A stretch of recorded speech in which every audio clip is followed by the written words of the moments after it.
এদিকে এখনও আশঙ্কামুক্ত নয় টেকনাফে আরাকান আর্মির গুলিতে গুরুতর আহত শিশু হুজাইফা। তাকে চট্টগ্রাম মেডিকেলে লাইফ সাপোর্টে রাখা হয়েছে। হাসপাতালের পরিচালক ব্রিগেডিয়ার জেনারেল তসলিম উদ্দিন জানান, শিশুটির চিকিৎসায় সব ধরনের ব্যবস্থা নেওয়া হয়েছে। সব ব্যয় বহন করবে হাসপাতাল কর্তৃপক্ষ।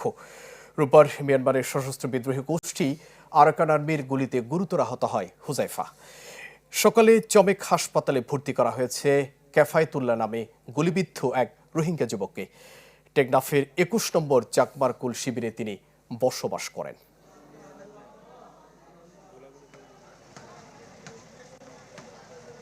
প্রায় ৫:৩০টার দিকে টেকনাফের যে ঘটনা ঘটে মায়ানমারের সাথে, একজন ৯ বছরের একজন শিশু আমাদের হাসপাতালে ভর্তি হয়। এখন সে বর্তমানে ২৮ নাম্বার ওয়ার্ডের অধীনে আইসিইউতে ভর্তি আছে। সে লাইফ সাপোর্ট এবং ভেন্টিলেশন আছে।